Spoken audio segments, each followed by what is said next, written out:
चलो बच्चों, तो आज हम लोग इंग्लिश में चैप्टर नंबर 4 शुरू करें। जो चैप्टर का नाम है ट्रूली ब्यूटीफुल माइंड। ये जो चैप्टर है ना, वो हमारे वर्ल्ड के सबसे बड़े साइंटिस्ट एल्बर्ट आइंस्टाइन के बारे में लिखा हुआ है। एल्बर्ट आइंस्टाइन की लाइफ के बारे में काफ़ी सारी बातें इसमें लिखे हुए हैं, तो हम लोग इसमें समझें। देखो, एल्बर्ट आइंस्टाइन जो थे ना, दुनिया के सबसे बड़े साइंटिस्ट है। उनका जन्म उनका बर्थ 14 मार्च 1879 को जर्मनी के एक उल्म सिटी में हुआ था। जर्मनी के उल्म सिटी में उनका बर्थ हुआ था। वो जब छोटे थे तब कोई उन्हें पता नहीं था, ना ही कोई पूरी दुनिया को पता था कि ये इतने बड़े साइंटिस्ट बनेंगे। बचपन से किसको पता होता है। इवन कि उनकी मदर जो है वो ये सोचते थे कि अल्बर्ट आइंस्टाइन जो है वो फ्रीक है। बचपन से ही जो है वो ऐसे थे कि उन्हें जो है वो फ्रीक मतलब कि एक सन की जैसा माना जाता था उन्हें। लेकिन उनके मदर उन्हें प्यार बहुत करते थे। हम्म, जब एल्बर्ट आइंस्टाइन थोड़े बड़े हुए, उन्होंने बोलना सीखा ना जब, तो वो हर एक चीज को दो दो बार दोहराते थे, थोड़े से हकलाते थे। तो इसके लिए दूसरे बच्चे जो है वो उसे बोर मानते थे। उसे जो है वो बोर मानते थे कि ये तो जो है वो बोरिंग पर्सन है, ऐसा। तो इसीलिए उनके ज्यादा दोस्त नहीं थे, वो हमेशा अकेले ही रहते थे। एल्बर्ट आइंस्टाइन बचपन से ही उनके कोई ज्यादा दोस्त नहीं हुए, वो हमेशा अकेले रहते थे। उन्हें लेकिन मशीनों से, खिलौनों से बहुत प्यार था, खासकर मशीन वाले। उनके आसपास कोई भी मशीन या मशीन के खिलौने होते ना, तो वो उसे खोलकर देखते। हर एक चीज जो है वो चेक करते, कैसे बना हुआ है, क्या बना हुआ है। उन्हें मशीनों से बहुत लगाव था। यहाँ तक कि उनके माइंड में मशीन जो है वो ये कहते हैं ना भाई, इतनी फिट हो चुकी थी, इतना लगाव था उन्हें कि उनकी बहन का जब जन्म हुआ ना, उनकी सिस्टर माजा, उनका जब बर्थ हुआ ना, तो उन्हें देखकर वो कहते थे कि भाई इसके पहिए कहाँ हैं। वो अपनी छोटी सिस्टर को भी मशीन की तरह, खिलौने की तरह मानते थे, और अपने पेरेंट्स को पूछते थे कि भाई इसके जो है वो ये पहिए, इनके व्हील्स कहाँ पर है। देखो, अब इनमें जब जो है वो ये अल्बर्ट आइंस्टाइन आगे चलकर जब स्कूल में गए, तो स्कूल में भी इनका परफॉर्मेंस इतना अच्छा नहीं था।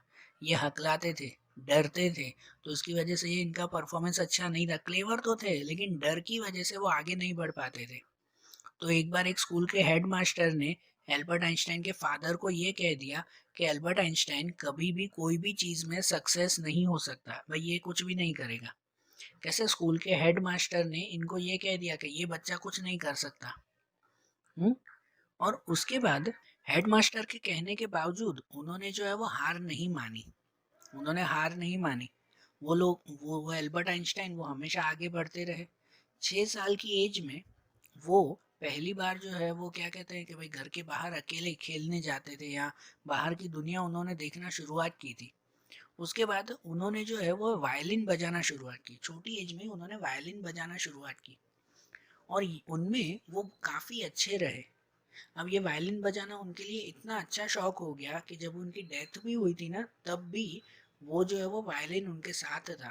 तब तक वो वायलिन बजाते थे, इतने बड़े साइंटिस्ट होने के बावजूद वो वायलिन बजाते थे। अब जब उनके हेडमास्टर ने उनको ये कह दिया कि वो तो कुछ भी नहीं कर सकते, तो इसका मतलब ये नहीं कि एल्बर्ट आइंस्टाइन जो है वो बहुत बेकार स्टूडेंट थे। नहीं, वो काफ़ी अच्छे स्टूडेंट थे। उन्होंने एक म्यूनिक म्यूनिक सिटी के एक हाई स्कूल में एडमिशन लिया, और वहाँ पर आगे चलकर उन्होंने हर एग्जाम में अच्छे मार्क्स से वो पास हुए। ठीक है ना। उनका नेचर ऐसा था कि वो बाकायदा अपने टीचर्स के साथ लड़ते थे, टीचर के साथ जो है वो आर्ग्यूमेंट्स करते थे। क्योंकि वहाँ पर ये म्यूनिक जो स्कूल में वो रहते थे ना, तो हर एक एग्जाम में भले उनके अच्छे मार्क्स आते थे, लेकिन उस स्कूल का डिसिप्लिन उन्हें पसंद नहीं था। डिसिप्लिन उनको पसंद नहीं था कि स्कूल में जैसे जिस तरह से टीचर बिहेव करते थे, कि हमेशा ऐसे डांटते रहते थे कि टीचर को आर्ग्यूमेंट करता रहता। अब स्टूडेंट है तो स्टूडेंट को क्वेश्चंस पूछेंगे ना, तो एल्बर्ट आइंस्टाइन जब भी क्वेश्चन पूछता ना, तो टीचर उल्टा उसे डांटते और आर्ग्यूमेंट हो जाता था। तो इनको पढ़ाई तो पसंद थी एल्बर्ट आइंस्टाइन को, लेकिन स्कूल पसंद नहीं था। तो उन्होंने सिर्फ 15 ईयर्स की एज में इन्होंने स्कूल छोड़ दिया, और उसके बाद कभी भी वो स्कूल नहीं गए। सिर्फ 15 ईयर्स की एज में वो जो है कहाँ पर स्कूल छोड़ दिया उन्होंने। हम्म? स्कूल तो छोड़ दिया, लेकिन उसके बाद जब कॉलेज में आते हैं ना, पता है स्कूल तक जो है वो सभी सब्जेक्ट साथ में पढ़ने पड़ते हैं। तो ये बात है एल्बर्ट आइंस्टाइन को पसंद नहीं थी। लेकिन अब जब आप कॉलेज में जाओ तो आप एक पर्टिकुलर सब्जेक्ट पढ़ते हो, क्या मुझे इस सब्जेक्ट में पढ़ाई करनी है। तो उन्होंने स्कूल छोड़कर और छोटी एज में ही इन्होंने कॉलेज में एडमिशन ले लिया। तब उनके जो है वो ये पेरेंट्स, उनके मदर एंड फादर, वो उनसे अलग चले गए थे। ठीक है, और ये स्विट्जरलैंड में रहकर अपने जो है वो क्या कहते हैं रिलेटिव्स के पास रहकर इन्होंने अपनी एजुकेशन कंटिन्यू रखी। तो इनको कौन से सब्जेक्ट में सबसे ज़्यादा इंटरेस्ट था? तो इनको सबसे ज़्यादा इंटरेस्ट था मैथ्स में और फिज़िक्स में। साइंस के फिज़िक्स में और मैथ्स में इनको बहुत ही इंटरेस्ट था। ठीक है, वो जब स्विट्ज़रलैंड में पढ़ रहे थे ना, तो वहाँ पर भी उनकी पढ़ाई तो अच्छी चल रही थी, लेकिन उनको दूसरे एक बहुत अच्छी यूनिवर्सिटी जो ज्यूरिख में है, ज्यूरिख सिटी में है, उस यूनिवर्सिटी में इनको एडमिशन लेना था। ठीक है, और वहाँ पर उन्होंने एडमिशन लिया। तो इन्होंने अपनी ग्रेजुएशन कंप्लीट की, इन्होंने अपनी पढ़ाई पूरी की। भले इन्होंने सिर्फ 15 साल की एज में स्कूल छोड़ दिया था, लेकिन कॉलेज में इन्होंने अपनी स्टडी कंटिन्यू की और फिजिक्स और मैथ्स में ये एक बहुत बड़े स्कॉलर बने। ठीक है, इन्होंने अपनी ग्रेजुएशन पूरी की फिजिक्स में और मैथ्स में। जब ये कॉलेज पढ़ते थे ना, तो इनकी एक बहुत अच्छी फ्रेंड थी। कॉलेज में भी इनकी दूसरे किसी के साथ अच्छी दोस्ती नहीं थी, लेकिन एक ही इनकी बहुत अच्छी फ्रेंड थी जिनका नाम था मिलेवा मैरिक। मिलेवा मैरिक वो बहुत ही क्लेवर थी, बहुत ही क्लेवर थी वो, कि वहाँ पर जो ज्यूरिक का यूनिवर्सिटी थी ना जहाँ पर ये पढ़ते थे, वहाँ पर वैसे ही गर्ल्स और लेडीज़ बहुत कम आती थी। भाई उस वक्त वो टाइमिंग था कि जब गर्ल्स बहुत कम पढ़ाई करती थी, लेकिन ये मिलेवा मैरिक वहाँ पर पढ़ाई करने आती थी। ठीक है, और इनके साथ इनकी दोस्ती हुई, और ये दोस्ती आगे चलकर जो है वो ये शादी तक भी चली। इन दोनों की जो है वो शादी भी हुई। 21 ईयर्स की एज में 21 ईयर की एज में एल्बर्ट आइंस्टाइन को डिग्री मिल चुकी थी। 21 ईयर बहुत छोटी एज कहलाती है कि जब उन्होंने कॉलेज की पढ़ाई कंप्लीट कर ली, डिग्री मिल गई और इनको एक नौकरी भी मिल गई थी। 1920 में 1920 में तो इनको एक पेटेंट के ऑफिस में एक मैकेनिकल इंजीनियर की जॉब मिल गई। एक ऑफिस में मैकेनिकल इंजीनियर की इनको एक जॉब मिल गई, बराबर। तो जब वो जॉब करते थे ना, जब ये जॉब करते थे, तो जॉब के वक्त भी जो है ये अपना एक साइड वर्क करते रहते थे। साइड वर्क किसका? कोई पैसे कमाने के लिए नहीं, लेकिन अपनी अलग अलग थियरी लिखते थे। इनको फिजिक्स बहुत पसंद था, तो फिजिक्स की नई नई थियरी, नई नई बातें ये अपना ऑफिस वर्क में अलग ही जो है वो ये काम करते रहते थे, अपनी अलग थियरी। और अपने ऑफिस के जो है वो क्या कहते हैं ड्रॉअर होता ना, टेबल होती ना, उसमें वो सब थियरी के पेजेस वो रखते थे। तो इसी वजह से उनके जो कलीग्स जो उनके साथ में काम करते ना, वो उसे चिढ़ाते थे। वो उसे थियोरेटिकल फिजिक्स का ऑफिस कहते थे। उसे चिढ़ाते थे कि भाई ये तो जो है वो पूरा दिन फिजिक्स की बातें करता रहता है। लेकिन उनकी बातें कोई मजाक नहीं थी, उनकी बातें कोई मजाक नहीं थी, क्योंकि उन्होंने जो है उन्होंने ये जो क्या कहते हैं अकेले अकेले फिजिक्स की थियरी वो लिखते रहते थे ना ऑफिस में, वो थियरी उनकी स्पेशल थियरी ऑफ रिलेटिविटी की थियरी बनी।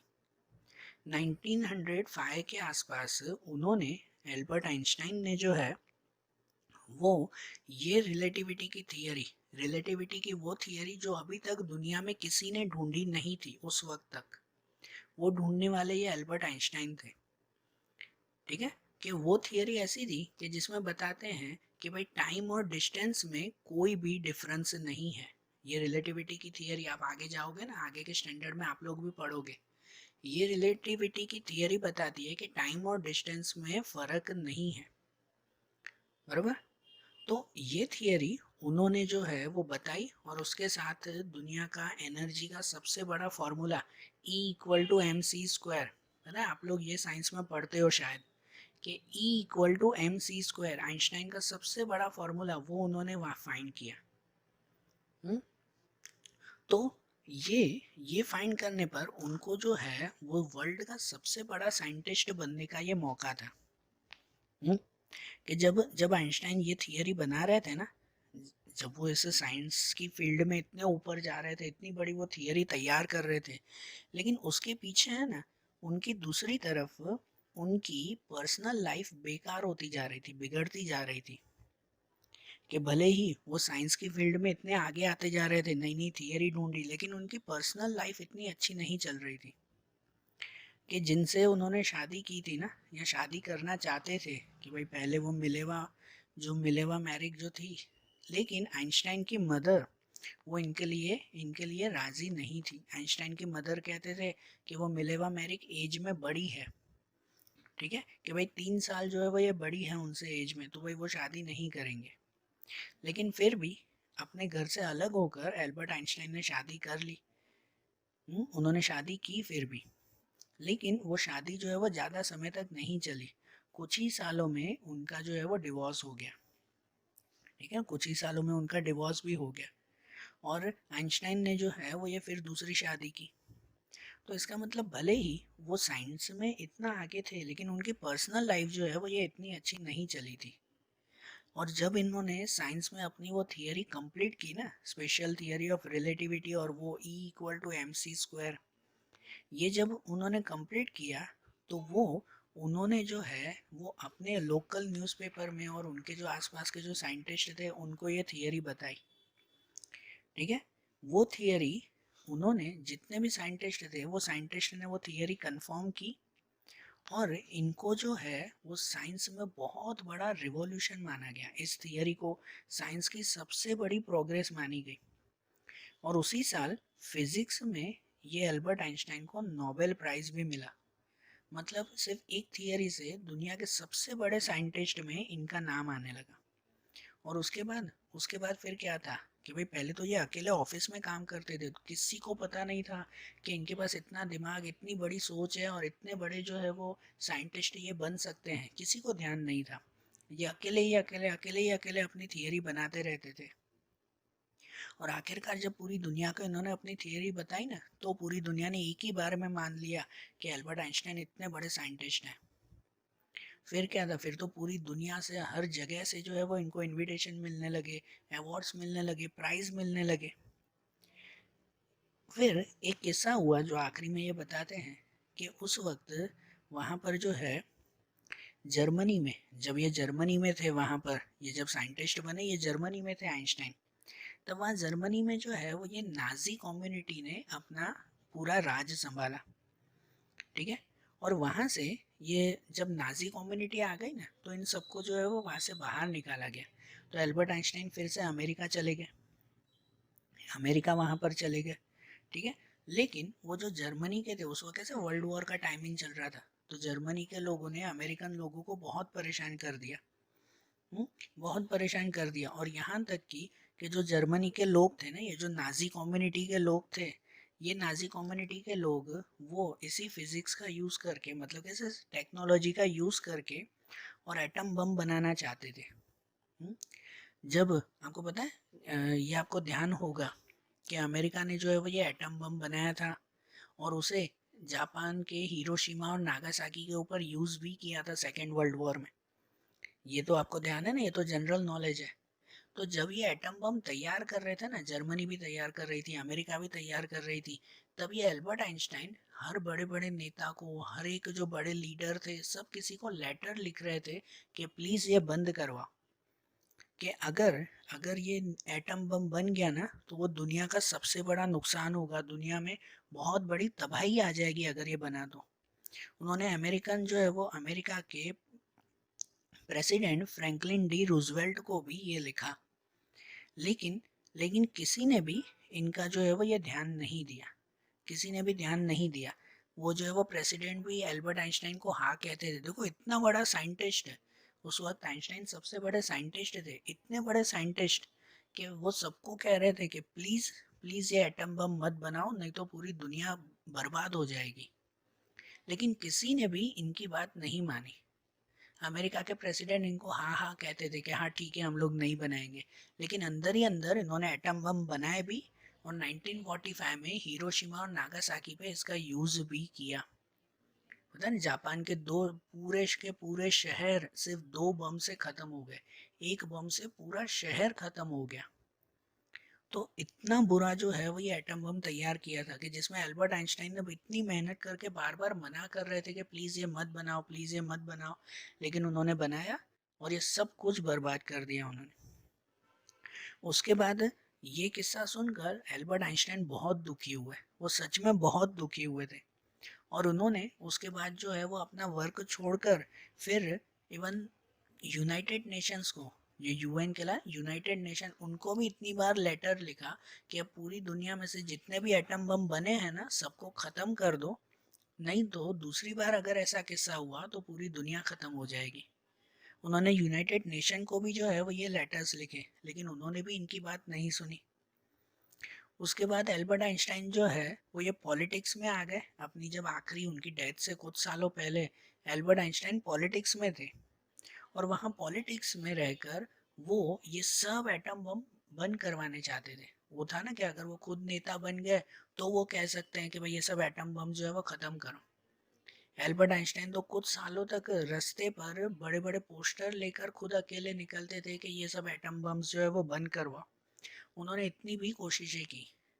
सो समझ रहे हो, इतना बड़ा साइंटिस्ट वो रास्ते पर इस तरह से, जैसे वो रैलियां नहीं निकलती, तो एल्बर्ट आइंस्टाइन अकेले निकलते थे हाथ में पोस्टर लेकर कि भाई प्लीज़ ये एटम बम्स सब जो है वो बनाना बंद कर दो और उसे जो है वो ये ख़त्म कर दो, नहीं तो पूरी दुनिया ख़त्म हो जाएगी। तो इतने बड़े साइंटिस्ट होने के बावजूद ये साइंस में भले दुनिया में सबसे आगे थे, लेकिन शायद अपनी पर्सनल लाइफ में वो इतने अच्छे नहीं थे। उनकी लाइफ जो है वो, ये कहते हैं ना कि भाई इतनी जितनी हैप्पीनेस इनको मिलनी चाहिए थी ना, वो हैप्पीनेस इनको लाइफ में बहुत कम मिली थी। एल्बर्ट आइंस्टाइन की डेथ 76 ईयर की एज में 1955 में हुई, बरोबर। और उस दिन जो है वो दुनिया ने इतना बड़ा साइंटिस्ट खो दिया। सच में एल्बर्ट आइंस्टाइन इतने बड़े साइंटिस्ट में से माने जाते हैं कि उनकी थियरी, उनकी थॉट्स, उनकी जो है वो, ये क्या कह सकते हैं कि भाई जिस तरह की उनकी लाइफ थी, जो सोच थी उनकी, उसकी कंपेयर आज तक किसी से नहीं की जा सकती। है।